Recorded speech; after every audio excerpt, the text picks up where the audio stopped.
Hello. Happy Tuesday, everyone. I've got my pumpkin mug and I have my brookie from Trader Joe's. If you have never had a brookie from Trader Joe's, they are life-changing and amazing. If you like cookies and you like brownies, and these aren't too sweet, but they're just really ooey gooey. And yes, I have been dunking the brookie into the hot chocolate that I'm drinking today. Um, Today's hot chocolate is salted caramel hot chocolate, also from Trader Joe's, but I accidentally spilled, just because they were in my fridge, a bunch of dark chocolate chips. It's literally just straight up chocolate, no sugar. And so I put those in here too, with my super hot milk. You can see it's still like steaming. I don't know if you can even see. It's very hot. But that is my little snack for the night. hmm Here she is. She's coming. There she is. She's coming. She's coming. Sorry, I apologize for eating, but they're really good. I'll save the rest for later. Um, so that's my little drink of choice for tonight while we get cozy and talk about books. It's chocolate. You can't have it. You see the face that she just made when the steam hit her nose. Um, okay, but you can't sit on that. I just realized that when she sits on the computer, apparently you can't hear me as well. I had a Zoom call with some friends from high school, and as soon as she laid right over, yeah, there she goes. My friend goes, "You sound like you're really far away." It was because Licorice was laying over, I guess, where the microphone is, which I didn't know before. We learn something new every day. Yes, you can just sit right there and be good. Okay. So if you haven't yet, grab a cup of something cozy and come join me. We'll talk about some books. What did I read this week? I'm trying to think. Oh, I just finished it last night. I read, this is a super throwback. For me, it's a throwback, but also then I realized that a lot of kids have read this author's books as well. I read from R.L. Stine. I mean, I grew up reading Goosebumps. Love, loved Goosebumps. I mean, the covers were scary, but I loved Goosebumps. I was really into them as a kid. Um, and they have still been popular in the library. At least, I don't know if we still have them now at this point. I don't remember, but I know that they were, if you say, okay, well, have you tried Goosebumps? Oh yeah, my kid read all the Goosebumps books. But R.L. Stine also had done, when I was much younger, the Fear Street series, and now has the Return to Fear Street series, which I read. The book I read is called You May Now Kill the Bride. Let me pull it up. I forgot to pull it up. Come on, phone. Come on. Come on, where is it? It's here. It's right in my Goodreads. I just marked it as read last night. Here we go. You May Now Kill the Bride. It is the first in the Return to Fear Street series. And it was entertaining. I mean, let's be honest. It's no great literature, right? It's no great literature, but it was entertaining and it was fun, and it was that trademark, to me, R.L. Stine style where the end of every chapter's like, and then the person turned around. Chapter 3. But it wasn't who she was looking for. Like those little mini cliffhangers that can be overly dramatic and there's really nothing dramatic going on, which I remembered from reading the Goosebumps books. And I really enjoyed that aspect of it because it was very nostalgic for me. And the writing style is simple, there's nothing complicated, but the story was fun and I had a good time reading it, and I enjoyed the plot, and I enjoyed being like, oh, I totally know how this is. But then, of course, at the end, I didn't exactly know how it ended, and I didn't exactly get all of the pieces right. But then, of course, there were some plot holes, and I was like, well, that doesn't make any sense. But again, it's for young adults. It's not written for me. but I had fun reading it anyway. Hi, Francesca, how are you? Nice to see you on here. um, but so yeah, that was what I read this week. There was something. Oh my goodness, how am I forgetting the one that I read? I read this on I think Thursday and Friday. Oh my goodness, it was so good. It is my new obsession. Which I'm upset that I didn't remember it because I was like, I guess I only read one book because I just did You May Now Kill the Bride, but this is new. It has been getting a lot of love in the YA circuit. Please don't lean on that. She's about to hit the escape button. She did try to make an escape out the door this evening. My mom stopped by and we were talking at the door, and she just tried to go right through my legs to go outside. She doesn't like outside. She does not like outside. We've tried it before. She doesn't like outside, thank goodness. Um, you don't really want to escape. But anyway, she sat with me while I read this book over last week. I think I finished it on Friday or Saturday. Um, Getting a lot of love, like I said, on the YA circuit. Amazing. Amazing. It's Raybearer by Jordan Ifueko. This came out in April, so it's one of those, I did a review on it for Teen Reads, one of those like while we were gone kind of books. Um, no, don't lean on this. We're gonna have to keep moving over. Ah! Every time I move it, she goes like this. Um, so good.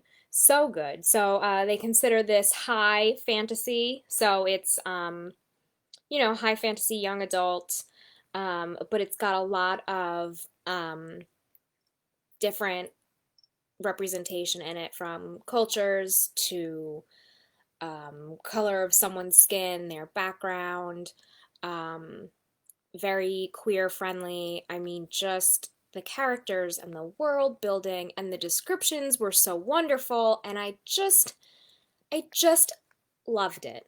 I really just had such a good time reading this one. Um, and a more in-depth review of Raybearer is coming out for Teen Reads, which is this week, Thursday at 4:30, where if you're interested in it, I read the author's note. And I don't know if the author's note is in the published version of the book, but I read the advanced reader's copy that I had gotten. Um, Even though we didn't have Book Expo, I did apply and I did get a couple of advanced reader copies, and that was one of them. And I'm so glad that I got it because I'm not sure if I would have picked it up otherwise. I'm not huge into fantasy, but I know that these super representative, own voices, diverse fantasies are big in YA right now. It's like thrillers, and then on the other end of the spectrum, these super representative fantasy or sci-fi books. Those are kind of like where YA is right now, and I'm so glad that I picked it up. One, because I need to also be reading those, and two, just because it was just amazing. Oh my gosh, I loved it so much. Let me see if I can get a description of this.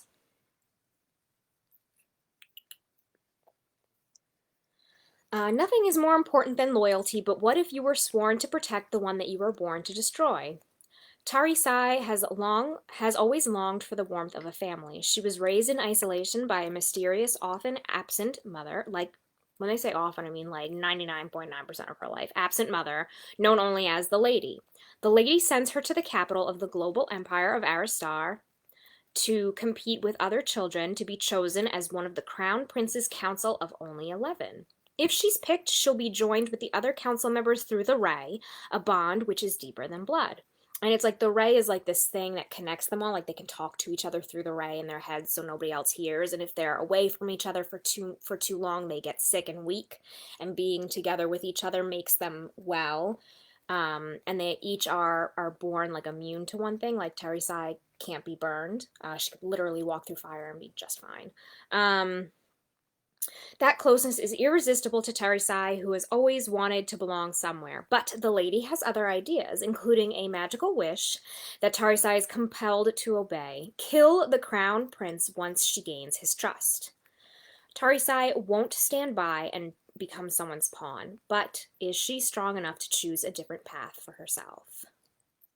Did you hear about the, oh, I think we just got that one, The Willoughby's Return. Did we just get that one? Hang on, let me look it up because sometimes I hate to say sometimes I only recognize things by their covers because I don't get to read everything that comes through. But I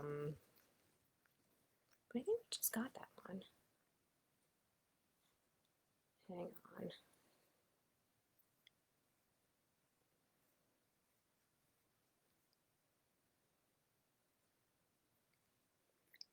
Yeah, we just got that one. Marie and I unboxed that one a week or two ago by Lois Lowry, and it looks like it has pretty good readings. It's like a 4 out of 5 on Goodreads, and yeah, yeah, it got good reviews. We were looking forward to it. Yep, there's Marie. We got that in the kids department. Yeah. Please don't lean on this. But it's definitely something that we were super excited to get. We love Lois Lowry for sure. We do have it. If you are interested in it, let us know. Of course, available for curbside pickup. So yeah, we just got that one. And then I think, isn't it? It's what were we saying, Miss Marie? That it was on Netflix, right? I think there was like a sticker on the. Oh, here it is. The Willoughby's Return. Is it a movie? Or is it a series? But anyway, the original, yes, it says it's a Netflix. What is that? A Netflix. I can't read the image. A Netflix film. So the original The Willoughbys is from 2008, and this one was just released this month. So, and there's both of them for anybody else who's wondering about The Willoughbys. But we were really excited to get that one in. But yes, we do have it in the kids department.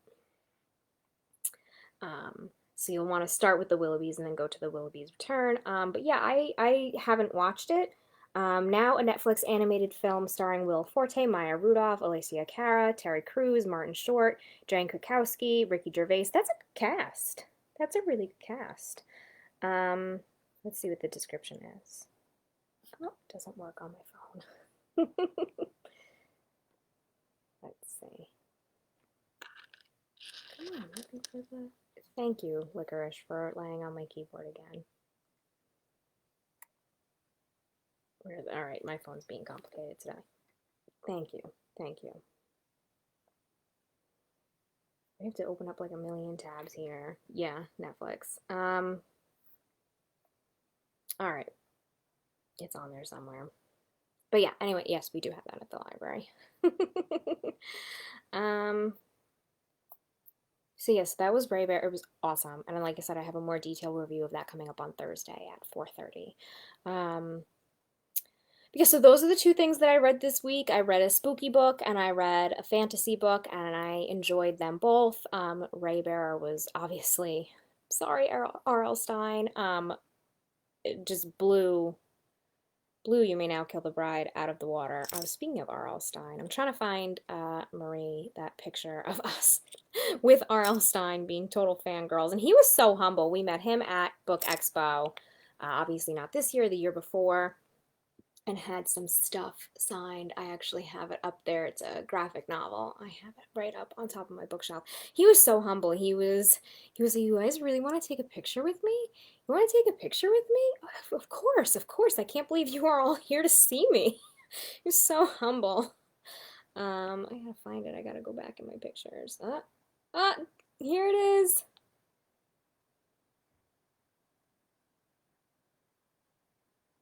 All right. Ms. Marie, I hope it's okay that I'm sharing this picture. um, we were so excited to meet him. And he just couldn't believe that we were there to meet him. This line is for me? Really? He was really nice. Which just made me so happy because, like I said, I was a big fan of the Goosebumps books growing up. I watched the Stop laying on this. I watched the Goosebumps show. Oh, see, but now we're getting into dangerous territory where you can see the mess on my coffee table. Licorice. Do I need to full name you? You like full name your child, and you're like, Licorice Wands, you gotta stop that. um, Now you can't reach. Now you can't reach.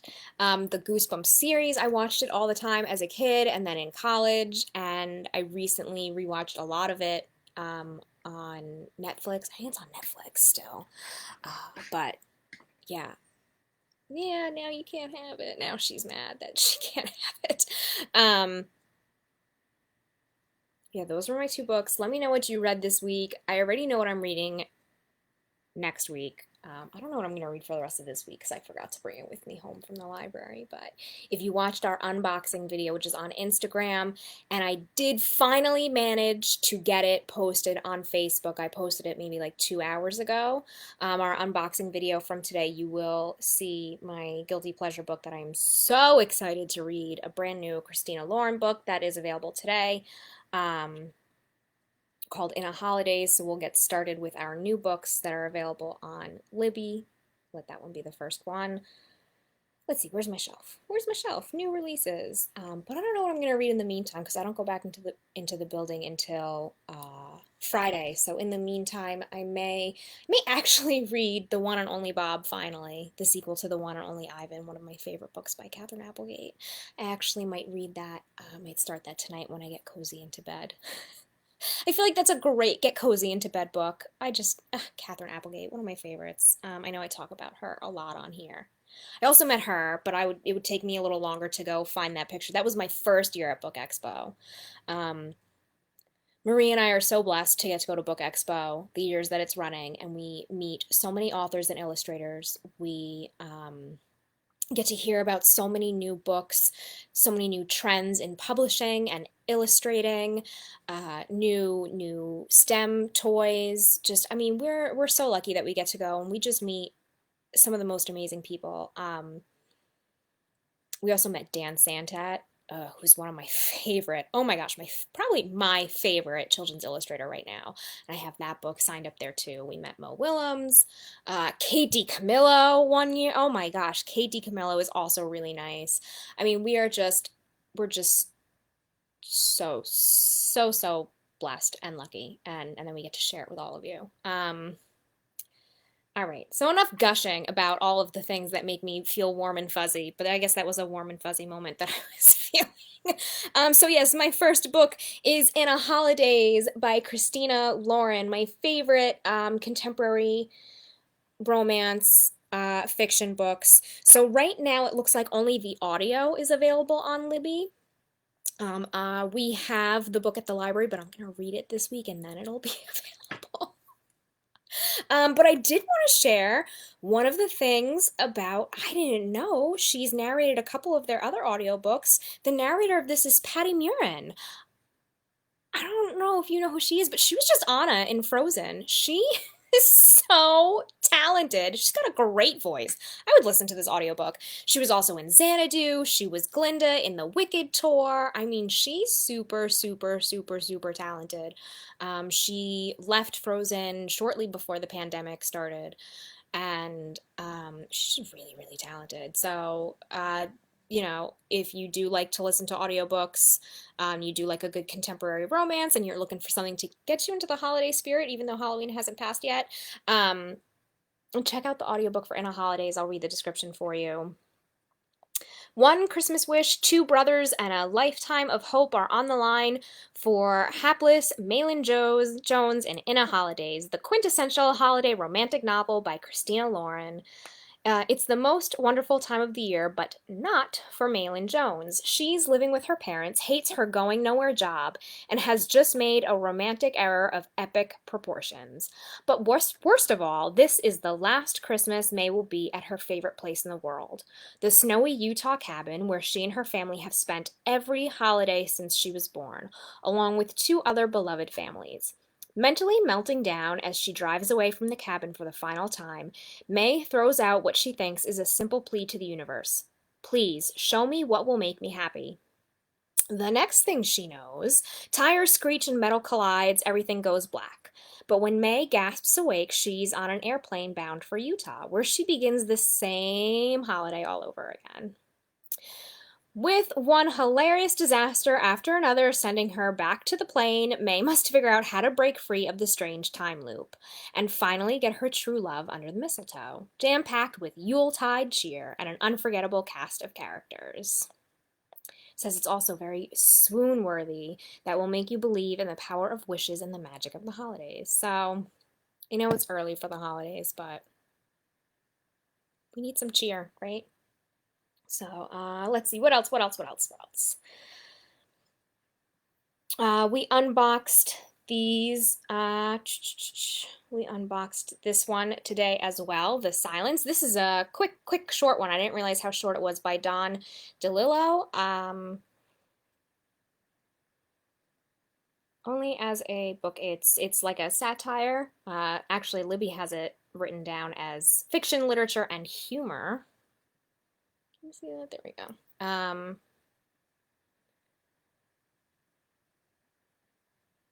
Oh man, I'm still trying to remember. Marie and I were talking about this today, and it's in her unboxing video. There's a young adult book that I had to read for graduate school that reminds me of this, but I'll read the description first.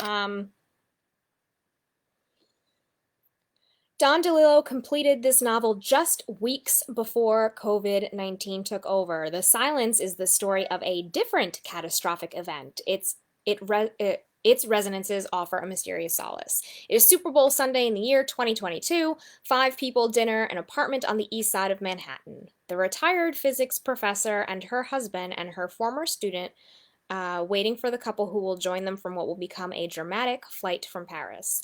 The conversation ranges from a survey telescope in north central Chile to a favorite brand of bourbon to Einstein's 1912 manuscript on the special theory of relativity. Then something happens, and the digital connections that have transformed our lives are severed. What follows is a dazzling and profoundly moving conversation about what makes us human. Never has the art of fiction been such an immediate guide to our navigation of a bewildering world. Mysterious, unexpectedly touching. A masterpiece. Daring, provocative, exquisite, captures the swelling fears of our age. Very interesting. So it's really short. It's more like a novella. It's not long at all.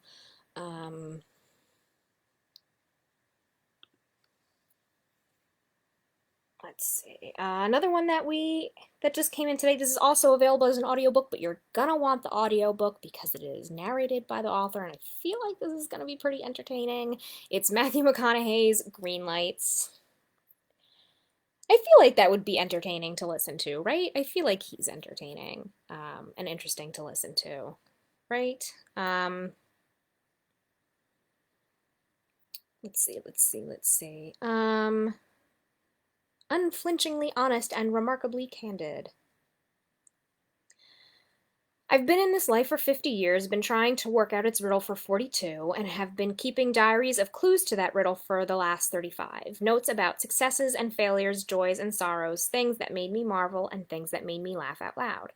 How to be fair, how to have less stress, how to have fun, how to hurt people less, how to get hurt less, how to be a good man, how to have meaning in life, how to be more me. Recently, I worked up the courage to sit down with those diaries. I found stories I experienced, lessons I learned and forgot, poems, prayers, prescriptions, beliefs about what matters, some great photographs, and a whole bunch of bumper stickers. I found a reliable theme, an approach to living that gave me more satisfaction at the time and still. If you know how and when to deal with life's challenges, how to get relative with the inevitable, you can enjoy a state of success I call catching green lights. So I took a one-way ticket to the desert and wrote this book. An album, a record, a story of my life so far. This is 50 years of my sights and scenes, felts and figured outs, cools and shamefuls, graces, truths, and beauties of brutality. It's a love letter to life. It's also a guide to catching more green lights and realizing that the yellows and reds eventually turn green too. Good luck. So it sounds pretty interesting, and this has also been getting quite a lot of buzz. A lot of times with celebrity memoirs, we kind of go, really? Are we interested in that? And some of them are just so stand out and they get a lot of interest, and this has definitely been one of them that's been just kind of gaining speed until it's released today.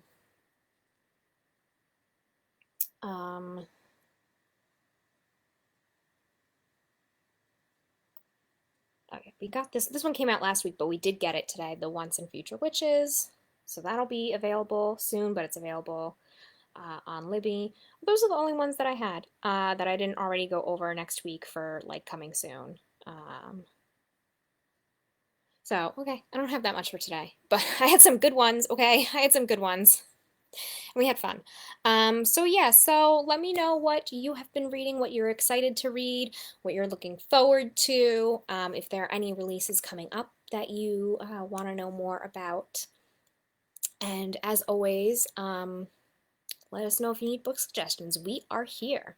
So yeah, I guess I've been reading a lot of kids and young adult books, but I think, yeah, tonight I'm going to settle in with The One and Only Bob, and once I get back to the library, I'm going to grab In a Holidays and say sorry to all of the other books that are on my bookshelf that I keep looking at that are just going to remain on my bookshelf.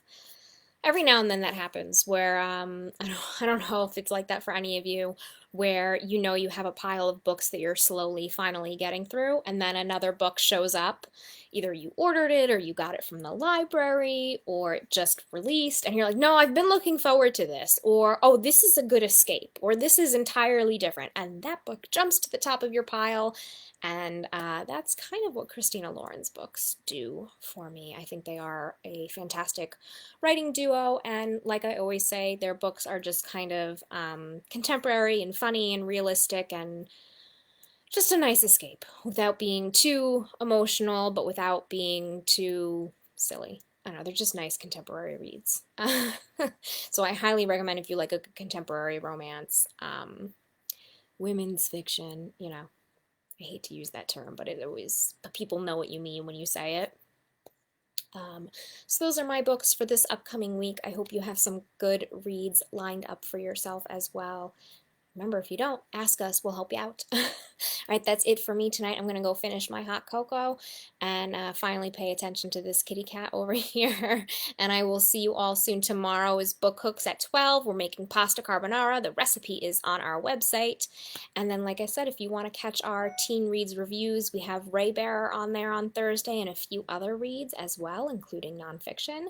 And that's Thursday at 4:30. And Miss Marie has some other stuff coming up this week too. So we're here, and we'll see you all soon. All right, bye everyone. Have a good night.